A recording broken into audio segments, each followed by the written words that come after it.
Bom, pessoal, voltando aqui para a tela, então, só para vocês observarem aqui os desenhos que eu fiz, né? Só que aqui está escrito em inglês, tá? Então aqui está sacarose, glicose mais frutose. Aqui está lactose, galactose mais glicose.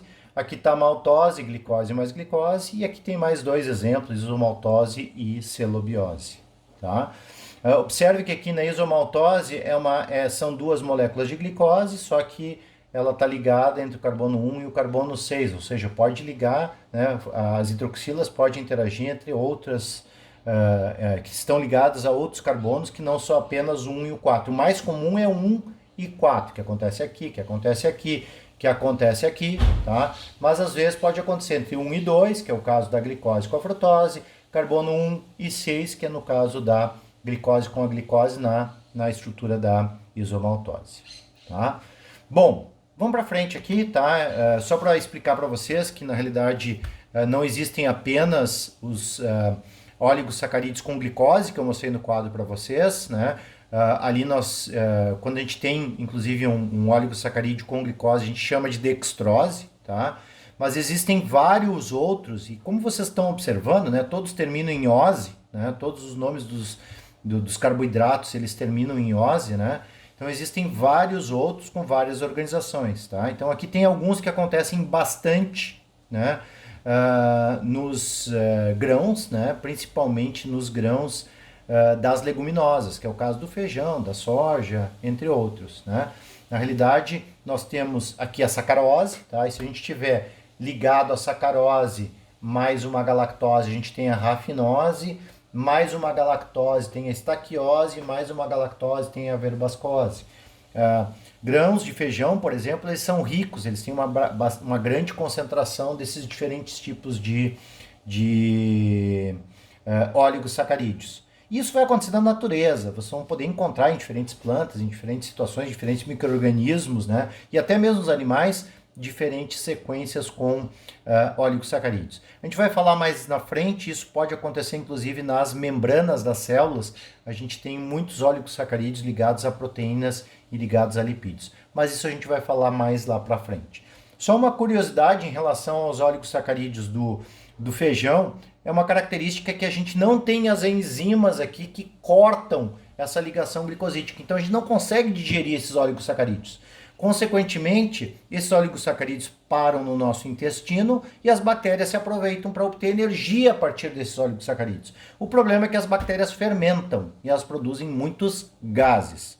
Todo mundo sabe o que acontece depois que come uma feijoada, não sabe? Tá? É justamente o efeito bioquímico da presença desses oligosacarídeos aqui, né? Justamente que a gente não consegue digerir e as bactérias que estão no intestino vão acabar aproveitando, quebrando essas ligações glicosídicas e aproveitando e produzindo gases.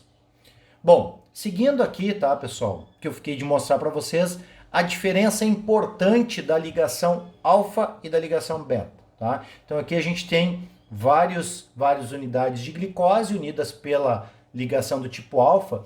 Isso faz com que eles se organizem numa forma de uma hélice. Por que eles se organizam nessa forma dessa hélice? Vamos tentar entender aqui, tá?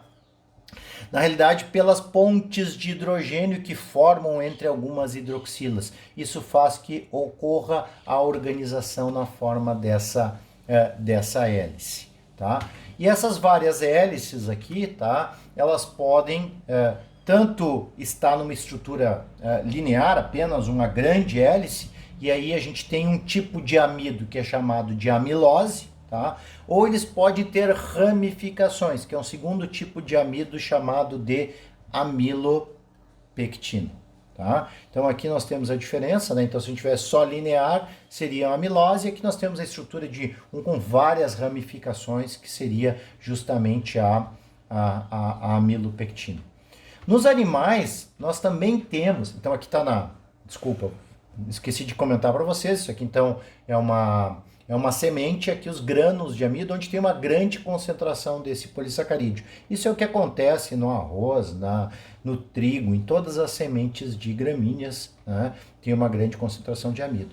Também tem em tubérculos, em raízes, por exemplo, na batata, né? Tem uma grande concentração de amido também. Mas nos animais também existe uma reserva de polissacarídeos em alguns órgãos, como é o caso do fígado, tá? E também no tecido muscular, tá? Nós temos um polissacarídeo muito parecido com a amilopectina, que ele tem ramificações, tá? Que o nome dele é glicogênio.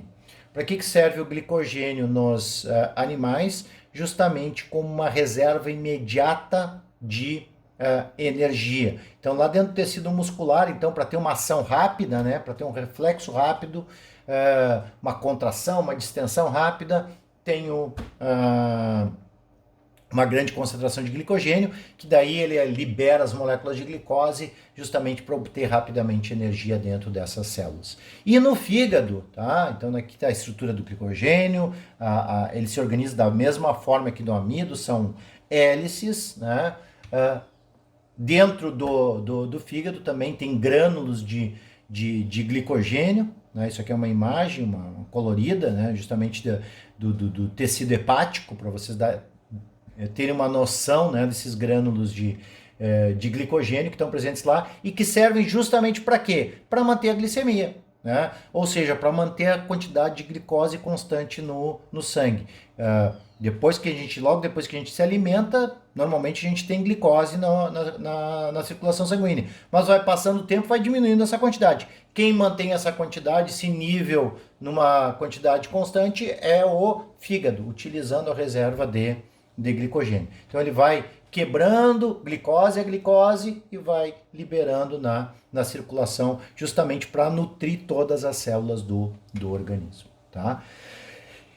E em relação aos polissacarídeos que são unidos pela ligação beta, eles têm função estrutural, que é o caso da celulose. Qual que é a diferença da celulose que eu expliquei para vocês, tá? Que na realidade todas as unidades de glicose estão na forma beta. Então, o que acontece? Tem essa ligação diferente aqui, tá? Isso faz com que eles se organizem diferente, eles se organizam em pilhas. Isso aqui é bem visualizado aqui, isso aqui são pilhas de moléculas de glicose. Isso vai dar uma resistência muito grande e é por isso que a celulose é utilizada como um polissacarídeo estrutural. As células das plantas têm normalmente estruturas geométricas bem definidas, né? São hexágonos, são octágonos, né? Justamente por quê? Porque eles têm parede celular. Na parede celular tem uma grande quantidade de celulose. E a celulose, então, é que dá justamente esta função estrutural. Observem que o simples fato das unidades de glicose estarem na forma alfa ou beta determina que os polissacarídeos vão ter uma função de reserva de energia, que é o caso do amido, que é o caso do glicogênio, ou vão ter uma função estrutural, que é o caso da celulose. Celulose, então, vai estar em todas as células vegetais, formando justamente a estrutura das paredes celulares, vai ter em grande concentração, juntamente com outros, né, outros polímeros, né, entre os quais, além da própria celulose, a hemicelulose, os dois são polímeros de monossacarídeos, junto com outros polímeros de outras moléculas, que são a pectina e a lignina, que vão justamente dar toda essa função estrutural nas células vegetais. Para que isso é importante para vocês que são veterinários, né, pessoal? Basicamente, a questão, né, que a celulose vai ser importante em muitos casos para as dietas animais, principalmente de ruminantes, né, de animais herbívoros, como os cavalos também, tá? Então, na realidade, eles vão ter muita da energia a partir da celulose, das fibras da alimentação, porque na realidade, normalmente quando a gente chama fibras vegetais é que são ricas em celulose, tá? Mas também, pessoal, porque nós temos vários polissacarídeos estruturais dentro dos tecidos animais, tá? E até mesmo em muitos insetos que são formados a partir de monossacarídeos modificados e que vão estar unidos por ligações do tipo beta, tá? Queria chamar a atenção, só para vocês entenderem, tem uma diversidade grande de monossacarídeos modificados, tá? Queria chamar a atenção de vocês basicamente da glicosamina. O que é a glicosamina? É um grupo amino aqui, tá? Ao invés de ter uma hidroxila no carbono 2, tem um grupo amino. E um segundo caso, que é a N-acetilglicosamina. O que é a N-acetilglicosamina? Além de ter um grupo amino, tem um grupo acetil ligado ao grupo amino. O acetil é aquele ácido acético que a gente já falou antes, a gente vai falar bastante, o acetil vai ser super importante em toda a disciplina para vocês, tá? Mas só para lembrar vocês, são duas formas modificadas da glicose, com grupo amino, glicosamina, com grupo amino mais acetil, N-acetilglicosamina.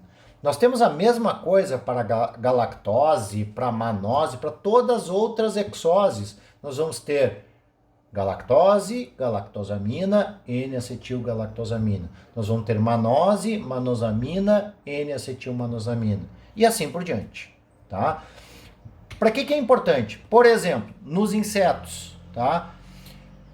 Várias unidades de N-acetilglicosamina são unidas pela ligação beta-1,4 e vão formar justamente as estruturas que formam o exoesqueleto, a parte mais externa, que dá a função, que tem a função estrutural, né? Que dá esse esqueleto dos insetos, né? Então isso é muito importante, então tem uma função estrutural importante também, tá? E especificamente nos animais, as nossas articulações e toda a parte da pele, né, dos ossos, a estrutura, lembre que quando a gente falou das proteínas, a importância do colágeno. Só que o colágeno, ele não dá a estrutura completa sozinho. Ele precisa também de o que a gente chama de glicosaminoglicanos, que vão formar, junto com o colágeno, que é uma proteína, os proteoglicanos, tá? O que são os glicosaminoglicanos? São vários desses polissacarídeos estruturais, né, que são formados justamente, né, por unidades de monossacarídeos, aquelas unidades modificadas, tá, que vão estar sempre com ligação beta-1,4 ou beta-1,3 ou beta-1,6, diferentes ligações, mas sempre beta, que é aquela que dá a função estrutural. Exemplos: hialuronato, condroitina, né, que são os mais conhecidos, né? Não sei se alguns de vocês já ouviram falar ou não, alguns que trabalham em pet, né? A importância, né? Alguns suplementos nutricionais que tem para cães, para gatos, que são baseados em glicosamina, em condroitina, né? E outros produtos que justamente são recomendados para animais mais pesados, animais idosos, justamente para reforçar as articulações. Por quê? Porque eles vão ser utilizados justamente para construir os polissacarídeos que vão formar, junto com o colágeno, toda a estrutura das articulações nesses animais, e também vai ter uma função muito importante na pele. Bom, pessoal, acho que era isso por enquanto. Obrigado.